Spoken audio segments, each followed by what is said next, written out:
Welcome back to the Untouchaballs podcast. Caden and Leo here. Caden, how you doing today? I'm doing pretty good, Max. How about yourself? We had a very interesting, wild card and college football playoff Yeah, weekend of semifinals. But overall, we had a couple good games. Yeah. So let's jump right into it. So yeah, college is where we had basically all our good games. Yeah.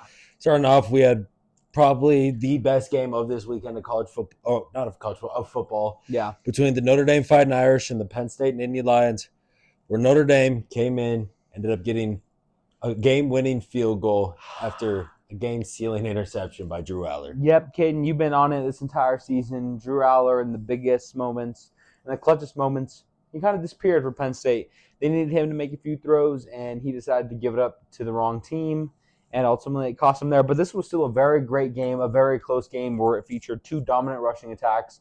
And I think that was, the bright spot about this game, is that it was competitive, it was close, it was everything this game was made out to be. And ultimately, credit Notre Dame. They were the better team in the clutchest moments. They got the dub. They did what they needed to do, and they are now the national championship. Yes, yeah. Katron Allen and Nicholas Singleton both had great games. They both had over 80 rushing yards. Yeah, it really came down to the play of Drew Aller for them because he threw 3 picks, only one counted as the other 2 got knocked off, were 2 picks in the end zone that got knocked off because of defensive penalties. But he did not have a good game, only 135 passing yards, no touchdowns. Really, yeah, it was the Nicholas Singleton and the Katron Allen show offensively. And then on defense, Riley Leonard didn't start the game great. He ended up throwing 2 picks, but they were able to find the open man, especially later in that game, drive down the field and score those touchdowns where they ended up punting the ball back to Penn State with only a couple minutes left. And then the first play of that drive, Drew Aller's like, here you go, Notre Dame, throws it right to him, seals the game. Now Penn State and James Franklin are out. Marcus Freeman, Notre Dame are in the national championship. They are. And who they will be playing? Not your Texas Longhorns. Is the Ohio State Buckeyes as they win 28-14 off of some interesting play calling.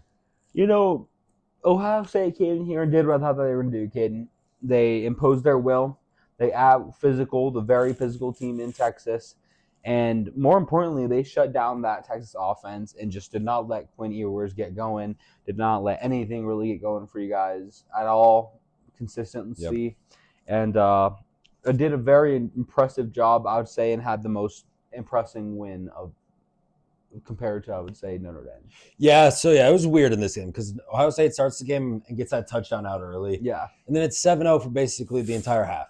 Texas finally scores with 16 seconds left to tie it up. And then they let good old Ohio State one play, 75-yard screenplay for a touchdown to go 14-7.5. It's like, what are you doing there defensively? Like, that's just bad defense. And then you get in the second half, you tie it up at 14. Then they end up going up 21-14. You're driving. You get a DPI in the end zone when you're already down there, so it's first and goal from the 1. You try the handoff up the middle. It doesn't work. Instead of just trying it again, you're like, no, we're at the 1. Let's run a pitch play to the outside. That loses 7 yards. And then that's when the strip sack of Quinn came because you decided to put yourself at 3rd and 8. Instead of, even if, let's say, you get stuffed and lose there, it's instead of 3rd and 8, 3rd and 2. You'd much rather have that, and you still have Jaden Blue and Contravian Wisner. It's just bad play call by Sark there. I mean, all around, I agree. The run game just couldn't get going in this game.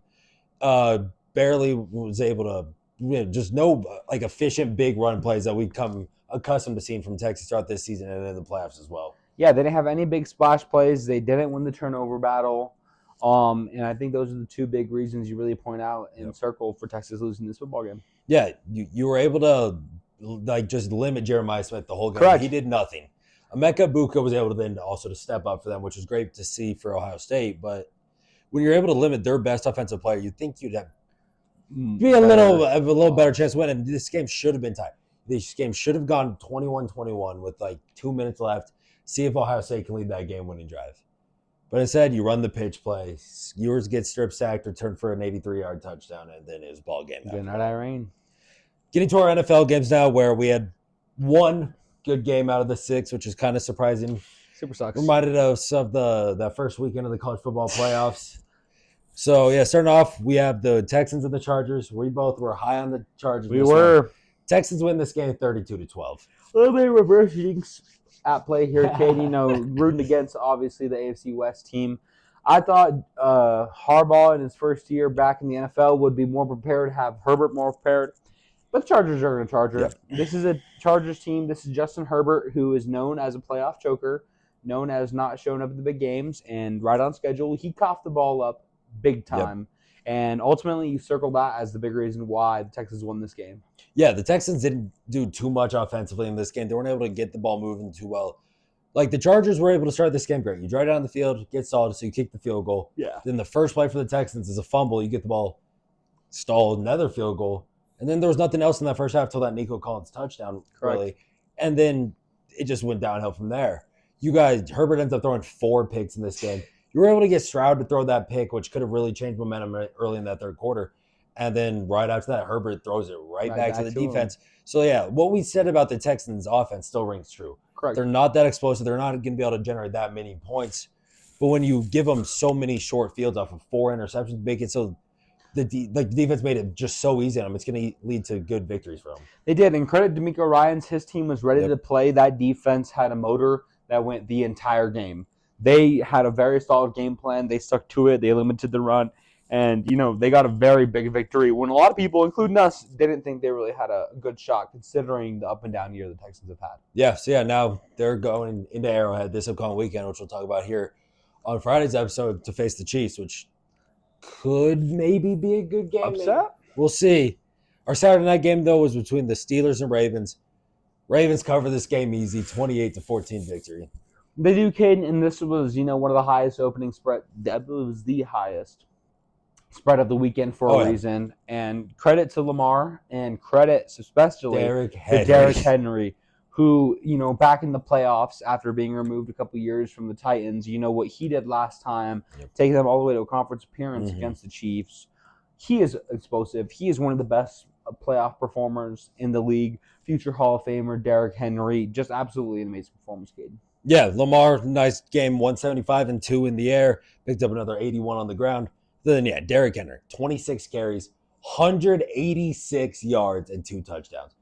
The Steelers had no idea what to do with him. He ran it down their throats the entire game, and they just couldn't do anything about it. Correct, Kate, and this is such a winning recipe for Lamar Jackson and the Ravens. This is repeatable. This is a recipe for success moving forward. Take the pressure off Lamar. Yeah. No reason why you need to have him being a superhero and try to force things. When you can get behind big Derrick Henry and behind that running game, Lamar is more comfortable back there. He doesn't have to force anything. And a very clean, very good win for Ravens, even though it might be against a struggling Pittsburgh team. Yeah, it's nice to see that they're finally learning that, hey, you're allowed to run the ball in the playoffs. Yes, you are. After last year when they lost, they had 5 carries the entire game. Now it's like, no, you can run the ball. You're good at running the ball. Lean on that. That is your strength, and it's going to help propel your offense. Most definitely. Let's get to Sunday now, though, where my team lost on Friday night. Your team, unfortunately, lost Sunday morning, where the Broncos lose 31-7 to the Bills. You know what, Caden? Ultimately, this loss sucked because it was a blowout, and it really hurts as a Bronco fan. But going forward, 2 things. You have a franchise quarterback, and you need to get some weapons around him. Bo Nix stepped up to the plate. He answered the call all day long. I thought he played a phenomenal game. Starts off with the bomb. It's Troy Franklin. Which you finally caught. They finally got on the same page. And then that should have told you that something was going to be wrong for the rest of the day. Absolutely no offense, no run game, too many drop passes. And it seemed like Bo Nix was just trying to will everyone to a victory. Defense, bend but didn't break up to half. It was 10-7 at half, Caden. This game was very close. Could have been 10-10 at half if Lutz didn't doink that field goal. Doink a field goal, and then even, midway through the third, it still was only 13-7. Ultimately, too much for that Broncos defense to have to keep coming out on the field. Too much to ask. The running game led by James Cook and, of course, Josh Allen ultimately broke through, and then the points just kept coming. Yeah, James Cook, over 120 rushing yards and that tutty. Josh Allen, another 40 rushing yards. They just weren't able to stop the run. Not at all. Oh, when they were still in this game, it's like, okay, you still have a chance. I think it was, 16-7 or whatever at the time. Yeah. 4th and 1. Like, get a stop here. You can still make a little bit of a comeback. And P.J. Locke, who was horrible in this game, he was making bad play after bad play. Ty Johnson's just trying to run around the back of the end zone. He's like, ooh, I'm going to take off sprinting. P.J. Locke doesn't realize it, makes a good catch back to the end zone. And that's really what it seems like sealed that game. Most definitely. That was the game-changing one, Kate. And like you said, great catch. Credits to the Bills. They didn't have to do much against the Broncos. And Josh Allen gets to stay pretty well rested going against a showdown with Lamar next weekend. Our afternoon game on Sunday, though, was another game that was just plagued by turnovers. The Eagles go in at home. They win 22-10 off of 3 Jordan Love picks. They do. And credit to the Eagles. This is a defense that I said coming in was going to take advantage of their opportunity. I did not envision Jordan Love, having this bad of a performance. I did think that the Eagles would cover pretty soundly. And again, they got behind that running game. Saquon didn't even need to do much, but his presence alone, created off that play action, just gave the Eagles confidence. Jalen Hurts didn't force the interception like you wanted him to do. And credit to them, they took care of the football, got in, got the victory, and got out. Yeah, even with Saquon not doing too much. His over-under for the game was 107.5. He still hit that. Correct. So he had just still a really good game. Saquon is Saquon. He's amazing. And for the Eagles to be able to rely on this when their passing game didn't do too much in this game, you're just able to rely on someone like Saquon Barkley when your defense making stops like this. Just sets up a whole another level for this team going forward. It does, Caden, and it just makes you super excited for the Eagles because much like the Ravens on the other side, this is sustainable. Yep. This is winning playoff football that you want to see in January. Exactly. Rely on your superstar running back, and good things will happen. Correct. Our night game, though, on Sunday, this was our one good NFL. Yes, it was.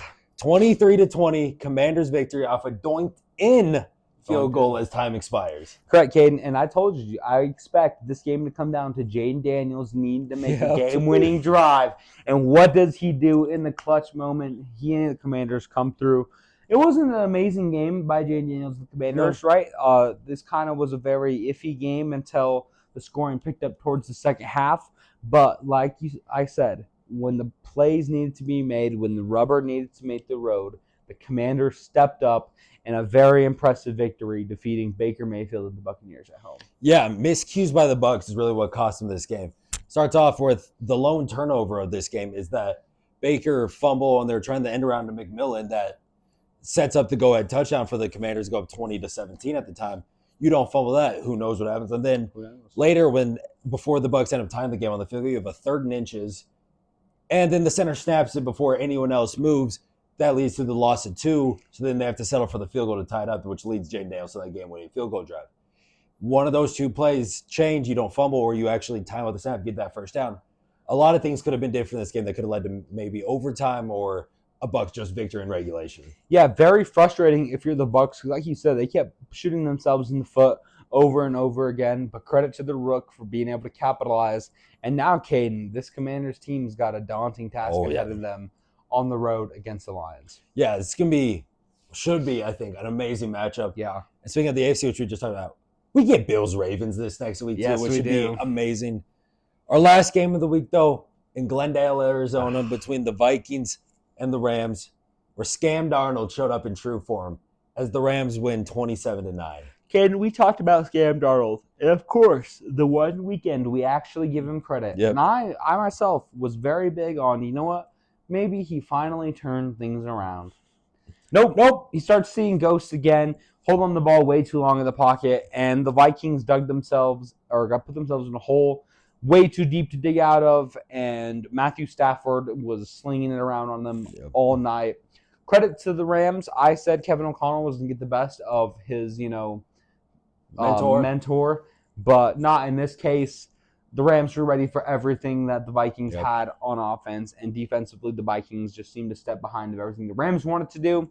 It was a good, clean, quality win, and you didn't even have to use Kyron Williams, Caden. Yeah, no, I'm mad at myself on this because listening back when I was editing the episode, I was talking so highly of the Rams. You were, and then I still ended up taking the Vikings in this one. Correct. So that's. I'm just mad with myself here. It was a great showing by the Rams. It was. Their defense played great. Barely, Aaron Jones only had 48 rushing yards. Darnold he had 245 passing, but a lot of that's just garbage time when they're already down 3 scores. He throws that bad pick, has that strip sack return for a touchdown. And then, like you said, Stafford was slinging it well. Kyron, who barely ran the ball at all, which, it worked, but he had 16 carries, still got 76 yards, so he had a good game. He just apparently wasn't in their game plan, it seemed like. So, just all-around good performance by the Rams, who were at a technical home game, but in Arizona So neutral site, they're still able to go in and get this big, just beat down victory over the Vikings. Yeah, Caden, definitely the biggest surprise to me from this wild card weekend. Wasn't the greatest games at all. Nope. At all. So hoping that this divisional round is a little bit more tighter. But ultimately, got to be grateful for playoff football. Playoff football is great. So, yeah, look out because on Friday's episode, we're going to be talking everything divisional round and the national championship. And we also got our UFC preview coming out this weekend. Which will also be coming out that Friday. So make sure you guys like this video, subscribe to the channels, turn on post notifications so you know when those upcoming episodes come out. Share this with your friends, family, strangers, neighbors, anything like that. And check out our website, theuntouchaballs.wordpress.com, because we have stuff football related, baseball related, and I'm actually going to have a UFC article out this week as well, previewing UFC 311. Correct, most definitely. Thank you all for listening, and we'll see you all next time.